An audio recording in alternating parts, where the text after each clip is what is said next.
우리가 만약에 10억짜리 집을 샀다. 나한테 3천만 원밖에 안 남았다.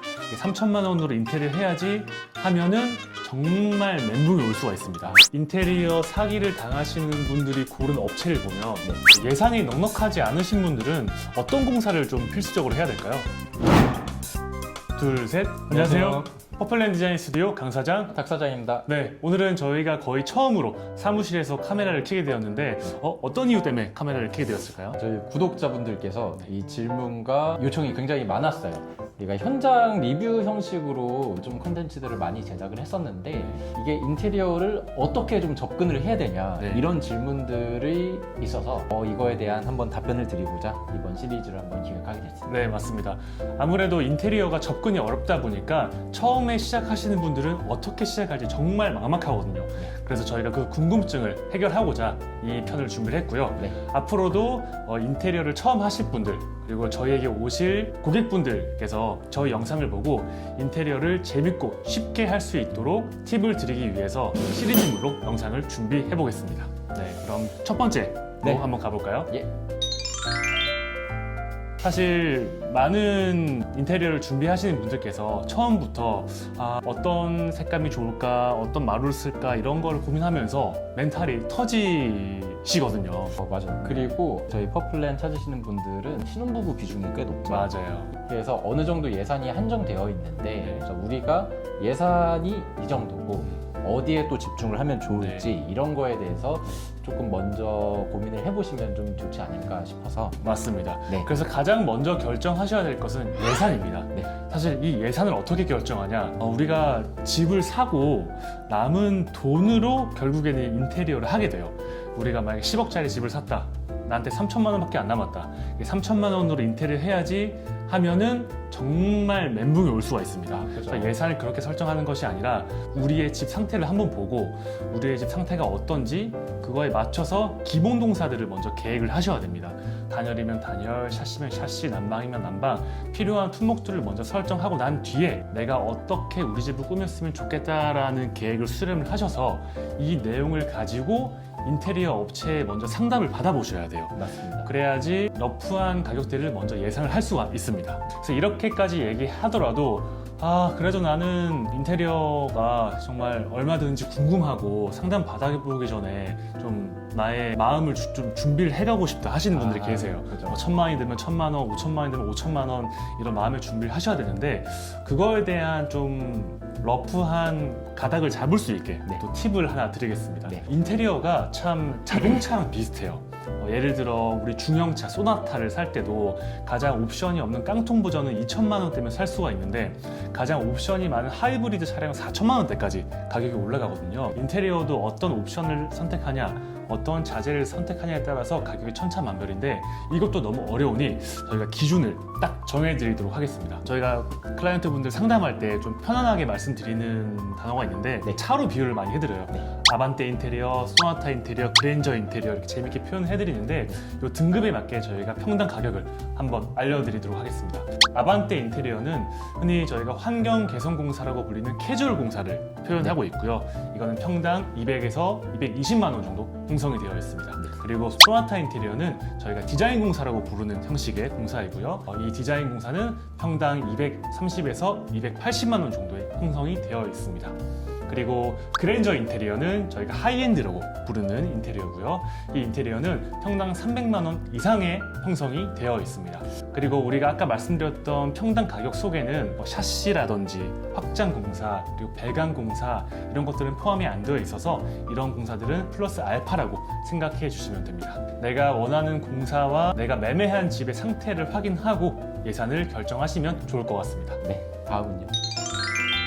두 번째 주제는 턴키에다가 맡길지 반셀프 인테리어를 진행할지 결정을 해주셔야 됩니다. 턴키와 반셀프의 차이가 뭘까요? 턴키는 쉽게 말하면은 저희 같은 디자인 회사라던가 아니면 인테리어 회사에다가 전적으로 이제 맡기고 상담을 진행을 하는 거고요.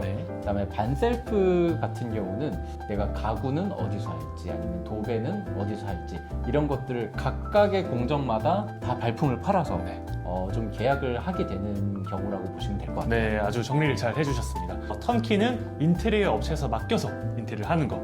네. 반셀프는 내가 직접 작업자를 구해서 인테리어를 하는 게 반셀프라고 생각해 주시면 될 것 같습니다. 네. 그럼 탁사장님께서는 내가 우리 집을 인테리어를 한다. 네. 그러면 턴키에다가 맡기실 건가요? 반셀프를 하실 건가요? 제가 이 현업에 없는 상태의 경우를 말씀하시는 네, 거죠. 네, 네. 일반인의 맞습니다. 시각에서. 저는 그래도 제가 반셀프를 한번 좀 해보고 싶어요. 왜요? 아무래도 저도 이제 디자인이나 뭐 이런 구조, 레이아웃 이런 거에 이제 관심이 많고 뭐 집에 있을 때 이렇게 하면 편하겠다. 이거를 좀 제 식대로 좀 구현을 해보고 싶을 것 같아요. 네네. 그러면 또 사실 턴키에 맡기는 것보다 또 네. 비용도 세이브가 될 것 같고요. 맞아요. 저는 네. 턴키에다 맡길 것 같아요. 아, 턴키. 네네. 시간이 많으셔도. 사실은 네. 일단 기본적으로 제가 현업에 네. 인테리어 일을 하지 않는 일반인이라고 해도 직장 다니면은 인테리어 감리를 전혀 할 수 없을 것 같고요. 그죠. 그다음에 미에 대한 기준이 조금 높은 편이라서 그런 디테일들, 짜잘짜잘한 것들을 챙겨야 되는 걸 네. 저보다 훨씬 전문가들이 잘 할 것 같아서 턴키에다가 맡길 것 같아요. 네. 그리고 일반인들은 알 수 없는 뭐 구조 변경, 레이아웃 변경 이런 것들은 좀 어려울 것 같으니까 인테리어 업체 혹은 디자인 업체에서 그런 것들을 해주는 게 훨씬 더 안전하고 하자 없는 집을 좀 만들 수 있지 않을까 생각합니다. 그죠. 결국 전문가가 돈을 받고 일하는 이유가 있다. 네. 프로가 현업에 있는 이유가 있다. 이런 말씀이시네요. 맞습니다. 그럼 저희가 했던 말을 좀 정리해보자면 먼저 반셀프를 맡기는 사람들은 어떤 사람들이 좀 나을까요? 반셀프 네. 일단은 예산이 넉넉하지 않으려면 예산이 조금 타이트하실 경우 네네. 그리고 두 번째는 감리 시간이 충분해야 됩니다. 네. 내가 시간이 많아야 여러 군데 이제 발품을 팔 수 있으니까요. 맞습니다. 그리고 우리가 굉장히 파워제이라고 하죠. 네. 계획적이신 분들이 이 반셀프를 하는데 조금 더 도움이 될 것 같아요. 맞아요. 네. 그리고 마지막으로 반셀프를 하게 되면 결국 하이엔드 공사까지는 갈 수가 없어요. 네.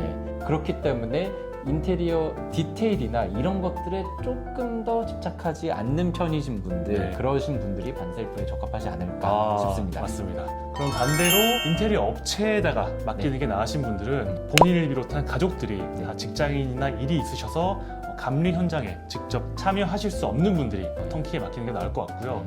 그리고 디자인에 자신이 없거나 결정이 느리신 분들, 그리고 디테일이 민감해서 그런 퀄리티에 스트레스를 많이 받으시는 분, 그리고 비전문가로서 알 수 없는 구조 변경이나 많은 디자인 공사를 하셔야 되는 분들이 턴키에다가 맡기는 게 적합한 것 같습니다. 그렇죠. 네. 결국에는 반셀프는 돈을 아끼는 방법일 수도 있지만 네. 어떻게 보면 내 인건비를 이쪽에 태우는 것 같아요. 맞아요. 그래서 나의 시간과 체력으로 비용을 대신하는 게 반셀프인 거고 나의 시간과 비용을 지불해서 진행을 해주는 게 인테리어 업체지 않을까 생각을 합니다. 네, 세 번째 주제입니다. 이 주제가 가장 질문이 많았습니다. 어떤 주제일까요? 인테리어 회사를 고를 때 어떤 거를 기준으로 인테리어 회사를 선택해야 되는지 이것들을 물어보시는 분들이 굉장히 많았어요. 네, 맞아요. 인테리어를 준비하시는 분들이 가장 어렵게 생각하는 게 인테리어 업체 고르기였습니다. 맞습니다. 그래서 저희가 어떻게 하면 인테리어 업체를 잘 고를 수 있는지 4가지 체크리스트를 한번 말씀드리겠습니다. 뭐가 있을까요? 첫 번째는 회사 사무실, 홈페이지, 블로그 등 이제 기본적인 시스템을 갖추고 있는지 이런 회사를 좀 고르는 게 가장 먼저일 것 같아요. 왜 그런 것들이 중요할까요? 이 부동산 계약이라는 게 쉽게 하고 쉽게 뺄 수가 없는 계약인 거잖아요. 맞습니다. 예, 그래서 그런 기본적인 시스템을 갖추고 있어야 우리가 믿고 인테리어를 맡길 수 있을 것 같습니다. 네, 맞습니다. 인테리어 사기를 당하시는 분들이 고른 업체를 보면 네. 사무실도 없고 블로그, 인스타, 뭐 유튜브 이런 걸 아무것도 안 하는 흔적이 남지 않는 업체들이 많이 있어요. 그래서 꼭 나의 사무실, 나의 흔적, 나의 마케팅 수단이 있는 업체를 꼭 고르시길 바라겠습니다. 두 번째로는 견적서 상에 시공 자재와 시공 범위가 명확하게 쓰여 있는지 한번 따져봐야 될 것 같습니다. 견적서에 받아가지고 도배 얼마 해서 견적 받고 시공을 했는데 나중에 나 이 도배지 하고 싶어요 라고 요청드렸을 때 인테리어 업체에서 그거는 견적에 포함되지 않습니다 하고 추가금, 마루 얼마 적혀 있어서 시공했는데 이거는 포함되지 않습니다 해서 또 추가금, 발생할 수 있으니까 각 품목마다 어떤 자재, 어떤 시공이 포함되어 있는지 잘 따져봐야 될 것 같습니다. 네.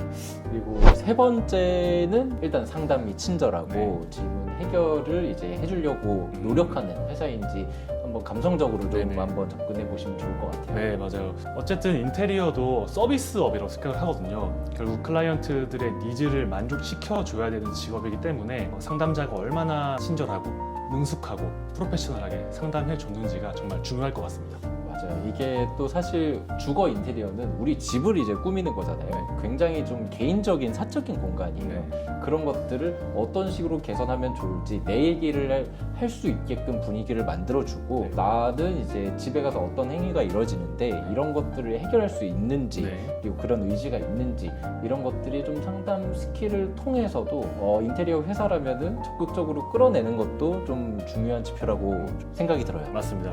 어쨌든 이 사람이 육감이란 게 있거든요. 그래서 상담 받다 보면 이 업체는 나랑 좀 케미가 맞네라고 하는 곳이 생길 수가 있어요. 그래서 그럼 거기를 한번 또 컨택을 해보시길 바라겠습니다. 그리고 네 번째로는 그 인테리어 견적이 터무니없이 싸진 않는지 한번 꼼꼼하게 따져봐야 될 것 같습니다. 너무 싸서 계약을 했는데 나중에 추가금 폭탄이 받거나 아니면은 잠적을 해버리거나 문제가 생깁니다. 결국에는 싸고 좋은 건 없다고 생각을 해요. 맞죠. 그러니까 그 가격은 그 가격의 퀄리티를 낸다고 생각을 하니까 터무니없이 싼 업체는 한번 의심을 해볼 필요가 있는 것 같습니다. 그래서 인테리어를 계획하고 계신 분들은 이 네 가지 체크리스트를 통해서 나에게 맞는 인테리어 업체를 잘 고르시면 좋을 것 같습니다. 네 번째, 예산이 넉넉하지 않으신 분들은 어떤 공사를 좀 필수적으로 해야 될까요? 일단은 네 가지 네. 이렇게 저희가 좀 집중해서 풀어보면은 네. 벽 마감재, 네. 도배, 네. 그리고 두 번째 네. 바닥 마감재, 그다음에 조명, 네. 필름 네. 여기까지 하시고 여기서 조금 여유가 되시면 타일까지 해드리는 거를 좀 추천을 드립니다. 네, 맞습니다. 아무래도 도배는 집의 전체적인 배경이기 때문에 도배를 바꾼다면 전체적인 톤이 정리가 되고요. 바닥은 벽만큼이나 면적이 크기 때문에 교체를 했을 때 가장 체감이 크게 느껴집니다. 그리고 조명은 같은 집을 비싼 집처럼 보이게 해주는 효과가 충분하게 있고요. 필름은 방문, 몰딩, 신발장 같은 것들을 도배지, 마루와 톤을 맞춰서 집을 깔끔하게 변화시켜주는 효과가 있습니다. 네. 그리고 타일까지 마지막에 바꿔주신다면 곰팡이가 피어있는 매지, 좀 오래돼 보이는 타일들이 싹 없어지고 새로운 집으로 변모할 수 있게 도와주는 것 같습니다. 오늘 이제 인테리어가 이제 처음이시면은 처음에 이제 예산을 먼저 잡고요. 네. 그다음에 두 번째 턴키를 하실지 반셀프 인테리어를 하실지 결정을 해주시고요. 세 번째 이제 턴키를 이제 고르셨으면은 인테리어 업체를 고르는 방법 이렇게 한번 확인을 해주시면 되고 네 번째는 우리가 예산이 타이트할 경우 가성비 있는 공사를 진행하려면 필수적으로 진행해야 되는 공사 이렇게 한번 알아봤습니다. 네, 맞습니다. 저희가 처음 인테리어 입문자들을 위한 자료를 이렇게 준비를 해서 좀 정보를 전달해 드렸고요. 저희 퍼플레인 디자인 스튜디오는 앞으로도 더 알차고 재미있는 정보를 통해서 우리 구독자님들에게 인사를 드리도록 하겠습니다. 감사합니다. 감사합니다.